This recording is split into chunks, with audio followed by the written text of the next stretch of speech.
Hello students, तो कैसे हैं आप लोग। आज की इस क्लास में मैं आपको आपके कोर्स का एक बहुत ही इंपॉर्टेंट टॉपिक बताने जा रहा हूं। ये हमारा चैप्टर नंबर 4 से पूर्ण प्रतिस्पर्धा में फर्म का सिद्धांत। इससे पहले वाली क्लास में मैंने आगम बताया था, लेकिन आज मैं आपको बताऊंगा उत्पादक का संतुलन। उत्पादक के संतुलन से क्या आशय है, उत्पादक के संतुलन की कौन कौन सी प्रमुख शर्तें होती है, इन सब चीजों के बारे में हम डिस्कस करेंगे।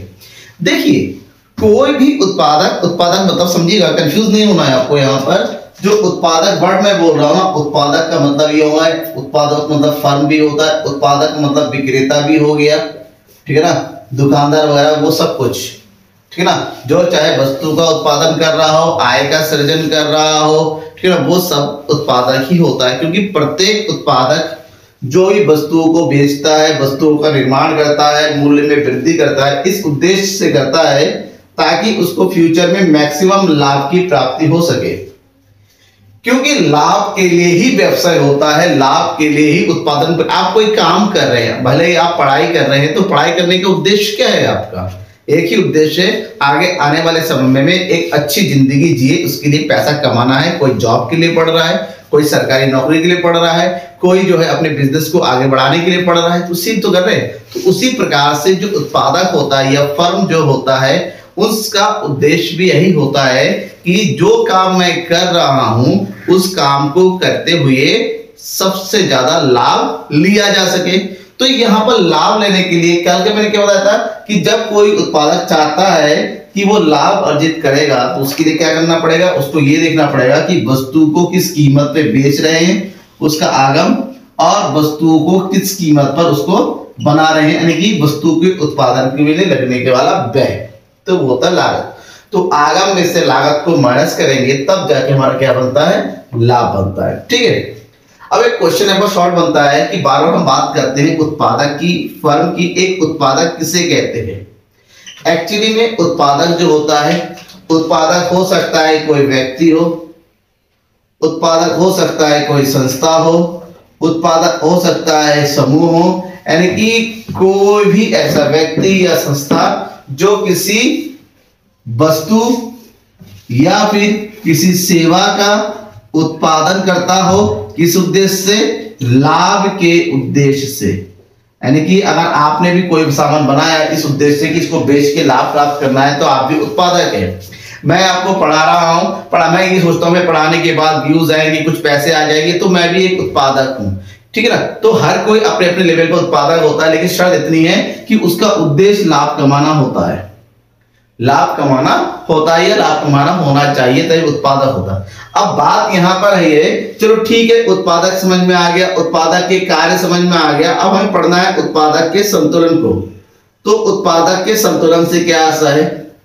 वैसे संतुलन का अर्थ होता है एक ऐसी स्थिति जहां पर किसी प्रकार का कोई परिवर्तन नहीं होता है। मतलब जब आप खड़े होते हैं, जैसे कहते हैं एक पैर में खड़े हो जाते हैं और बैलेंस होता है, हिलना डुलना नहीं होता है, सरकना नहीं है।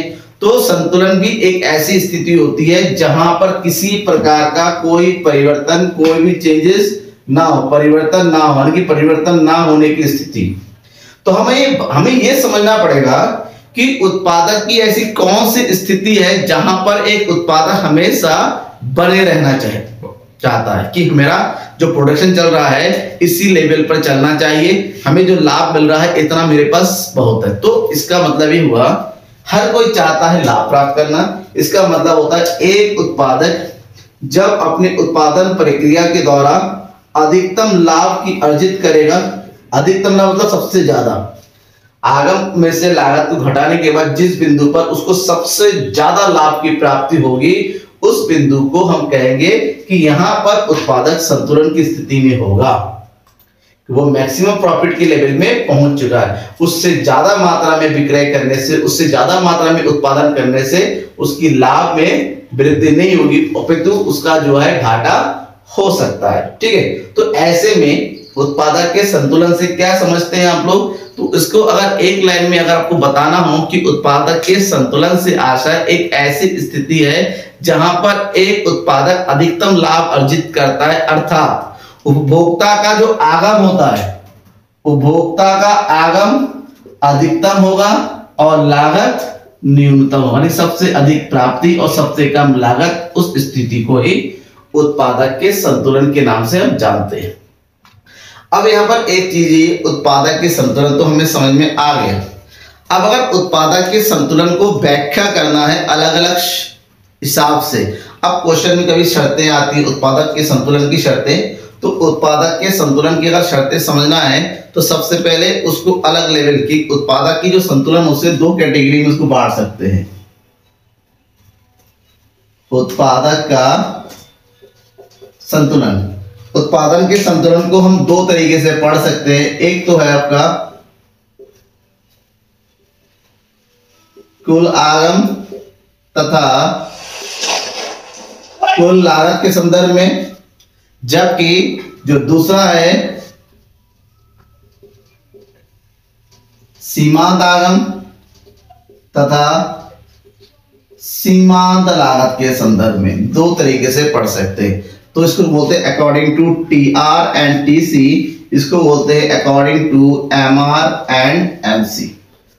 तो आज की इस क्लास में मैं आपको बताऊंगा कि सीमांत आगम और सीमांत लागत के दौरान एक उत्पादक किस स्थिति में संतुलन की स्थिति में होता है। एग्जाम में आता है कि कुल आगम अथवा कुल लागत वक्र के द्वारा उत्पादक के संतुलन को स्पष्ट कीजिए और संतुलन की शर्तों को भी बताइए। ठीक है, तो आज की क्लास में हम इसको भी डिस्कस से पढ़ेंगे। उसके बाद नेक्स्ट जो क्लास आएगी उसकी हम कुल आगम तक कुल लागत वक्र को स्पष्ट करेंगे। तो जब हम सीमांत आगम तथा सीमांत लागत विधि द्वारा उत्पादक के संतुलन की बात करेंगे तो ध्यान में ये रखना है कि ये जो हम कंडीशन की बात करेंगे ये पूर्ण प्रतियोगिता के आधार पर होगा कि पूर्ण प्रतियोगिता की स्थिति में उत्पादक के संतुलन को किस प्रकार से हम व्यक्त कर सकते हैं। देखिए, पूर्ण प्रतियोगिता में सबसे बड़ी चीज है, पूर्ण प्रतियोगिता में वस्तु की कीमत जो होती है हमेशा कैसी रहती है, समान रहती है। जब कीमत समान होती है तो ऐसे कारण से यहाँ का जो सीमांत आगम है वो भी हर स्तर पर क्या होगा, समान होगा।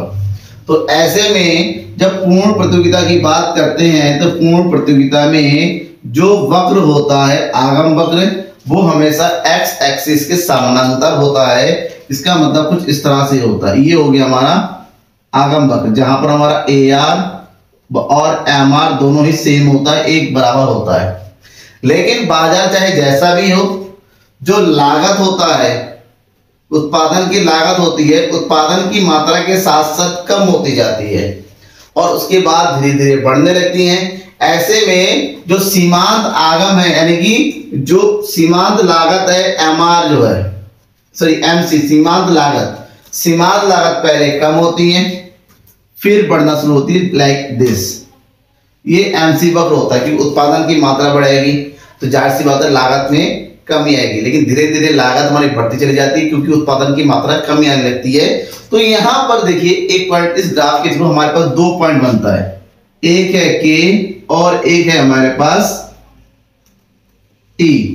जो के है, के को हम बोलते हैं सम विच्छेद बिंदु, सम विच्छेद बिंदु या ब्रेक इवन पॉइंट। क्यों, इस स्थिति में हमारा एमसी और एमआर दोनों ही बराबर है, लेकिन इसमें अंतर यह है कि यहाँ पर एमसी और एमआर बराबर है तो इसके बाद हमारा क्या हो जाएगा, इसके बाद एमआर ज्यादा होगा और एमसी कम होगा। पहला कंडीशन तो ये है। दूसरी वाली स्थिति में ई वाले पॉइंट में भी एमसी और एमआर हमारा क्या है, बराबर है, लेकिन इस कंडीशन में इसके बाद अगर प्रोडक्शन करेंगे तो हमारा एमसी ज्यादा हो जाएगा, एमआर कम हो जाएगा। तो उत्पादक का संतुलन क्या होगा, देखिए उत्पादक के संतुलन की स्थिति तुरंत नहीं, सबसे पहले ऐसा स्थिति होता है जब हमारा एमआर कम होता है, एमसी ज्यादा होता है। फिर एक ऐसा लेवल होता है जब जहां पर दोनों ही आपस में बराबर है, सीमांत लागत और औसत। तो जिस बिंदु पर सीमांत आगम और औसत सीमांत आगम और सीमांत लागत आपस में बराबर होती है, ठीक है, उस बिंदु को हम सीमांत उत्पादक के संतुलन की बिंदु कहते हैं, वो कि इस पॉइंट पर पहले बाद में यहां पर बोले उत्पादक का संतुलन। ऐसा क्यों है, क्योंकि इस के के बाद यहां पर लाभ की मात्रा बढ़ती चली जाती है, लेकिन इस बिंदु के बाद हमें क्या होगी, हानि होगी, घाटा होगा।